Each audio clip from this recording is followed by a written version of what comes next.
Hey guys, welcome back to the channel. Today we'll be coding our basic Discord bot and testing it if it responds. So let's get started. So here, as you can see, I'm on the developer portal page with my applications open, and I have already created this application and turned it into a bot.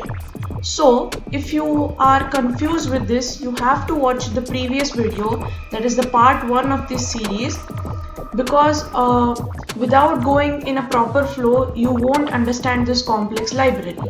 So before we begin coding, I want to show you this site called discord.py documentation. Just search for that and here you go. So what is API documentation? So API is basically the way we access the application and interact with it. So for that there are certain rules, because the library has definite functions and definite methods to do stuff. So for like send message has different stuff, send a file has different stuff.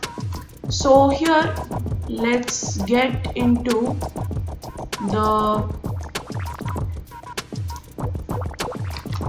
documentation. So what the documentation shows us is basically everything that is possible. So whatever commands you can use, whatever functions you can use is shown in the API documentation. So here I'll quickly open it in another browser where I have the real one open. So here, as you can see, there are lots of stuff which looks really confusing.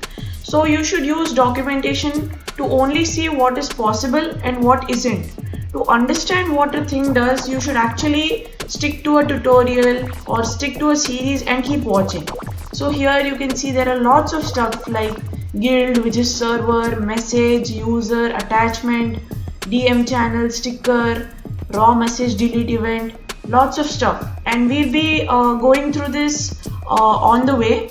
So for now you can just like bookmark this or something, or like keep it in your favorites, but you don't need it much unless you're just trying to see something new.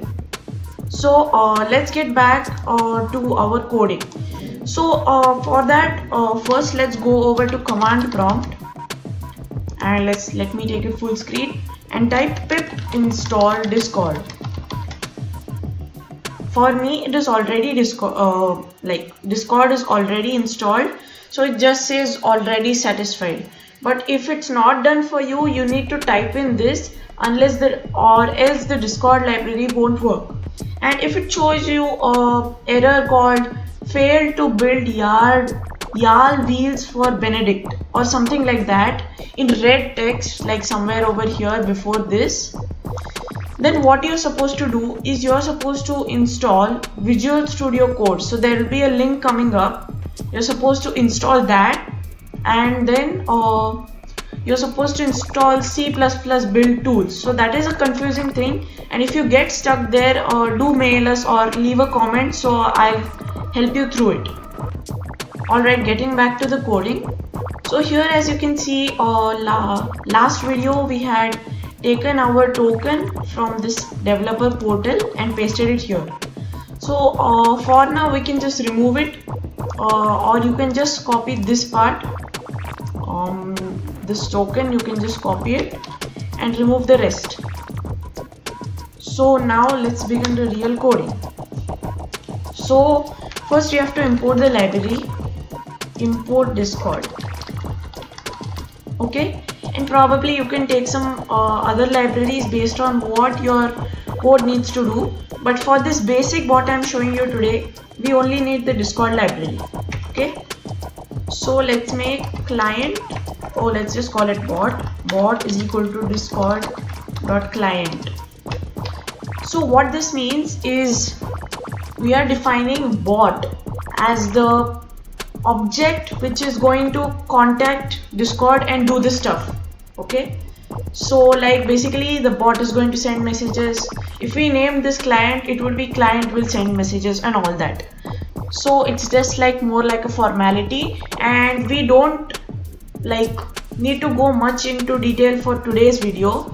But otherwise, sometimes when you want to get some data or some stuff that we need information from the client, that time you have to use this like bot.fetch or get.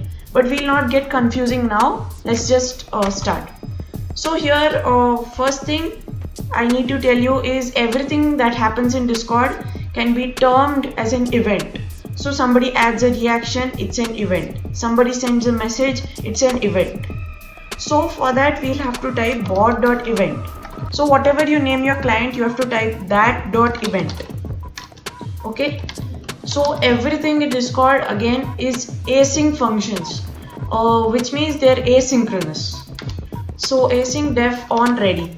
So we can't call these anything except these names, and if you do, then they're just not going to work. So on ready means when your bot has established a connection and it's ready to run and use. So usually what I do is just print I am connected successfully. Okay, that's it. It will print this when it's connected, and that's when you know you can use it. So here we'll do bot.event. Now we will respond to one or two basic messages, which is hi, and I'll be showing you two formats of it, like how to interact with the command. Bot.event async def on message. So what on message is, it's basically when a message arrives, and that's why into this function we have to pass the message argument so we can get all the message data. Okay, so if message dot content, so that means whatever text is in the message, so it's a string dot starts with. So if you realize, if you remember, the starts with thing we had done in our few weeks ago in the video of playing around with strings, and that I told you that time as well, it's going to be really important. So message.content is a string and we are going to be manipulating the string. So here let's just type hello. If message.content starts with hello, so if the message starts with hello, so if I type hello or if I type hello bot, then it's going to respond with this. So await. So under async functions you have to do everything with await. Await message dot channel. So there are different channels in Discord. Let me just show you. Discord.com/app.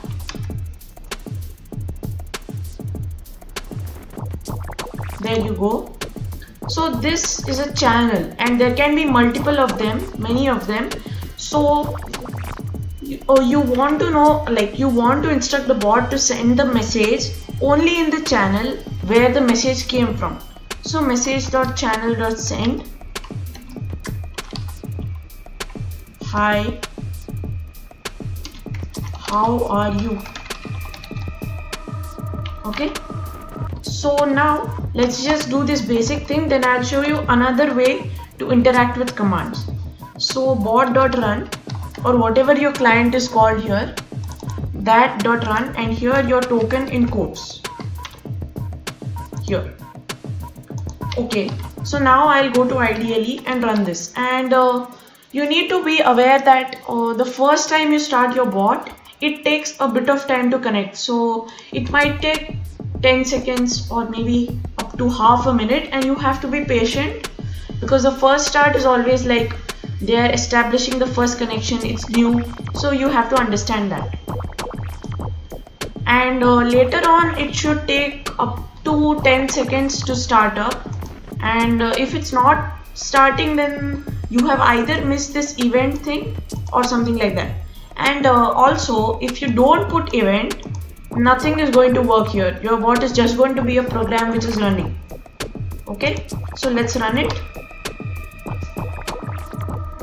So it will take time to start, but it took just like about 10 seconds. So connected successfully means it's online, and here as you can see it has come up online. So there you go, and now I will type hello. which is what we put up here. And I'll also show you that when we type in lowercase, it's not going to work. It has to be exactly like this. And to tackle that, I'll show you further what to do. So hello.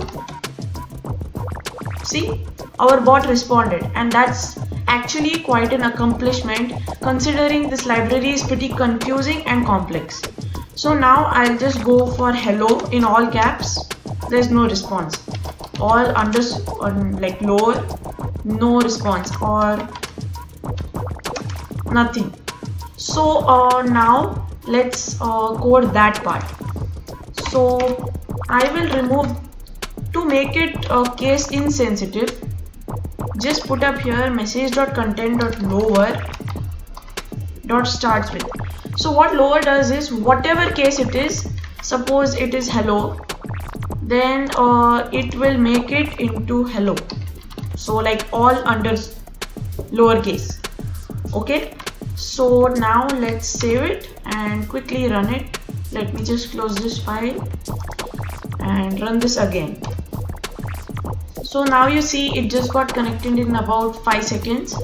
So always the first restart takes time, others don't. So now let me type HELLO. It didn't work, okay, because as you see here, dot lower means your checking also has to be lower. You can't have it higher like this. Oh, sorry. Hello. Okay.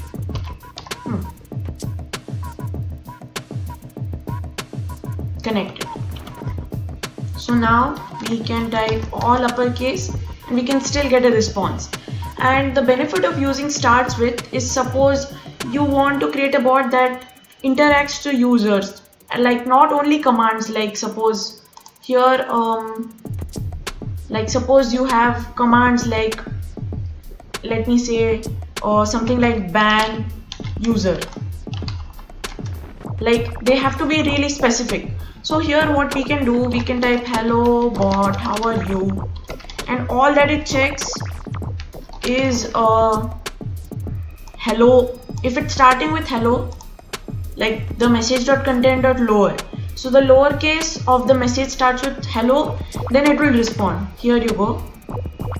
So now if you want to create a strict command, all you do is replace dot starts with equal to. We are equating it, we are checking if it's equal.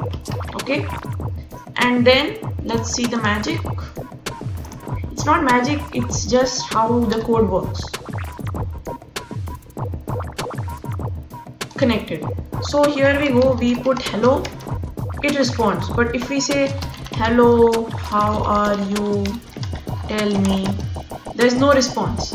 Okay, so let's just create one more command to show you that it works with everything. So let's just go here, and it's best to do it with if every time. So you don't need to use elif, because sometimes there can be like places where the if doesn't get checked or something like that. So let's just put if message.content.lower dot starts with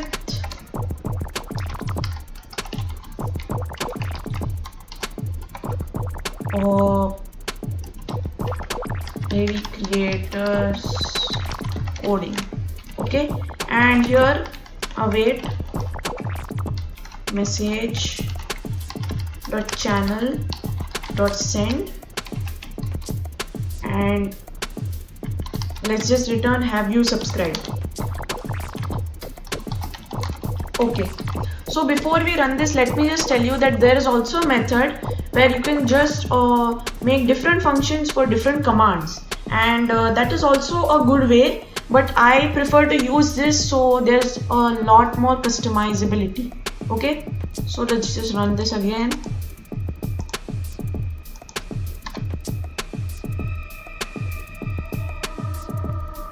Okay, so AV creators coding. See, it responds to anything. Now let's check hello. It responds to that as well. So there you have it, guys. This In this video we just coded a really basic Discord bot in about just 20 lines of code with lots of space. So you can just make that 15 lines, and we made two commands which responds to a user's interaction or user's message. So you can try this out at home, like wherever you are. You can try out with different commands saying something else here or some other response. And in the next video we'll be seeing something different. We'll be working with emojis in this sending and all that. We'll be working with emojis. So be sure to subscribe, like this video and share it if you found it helpful. And that's all. Thank you and bye.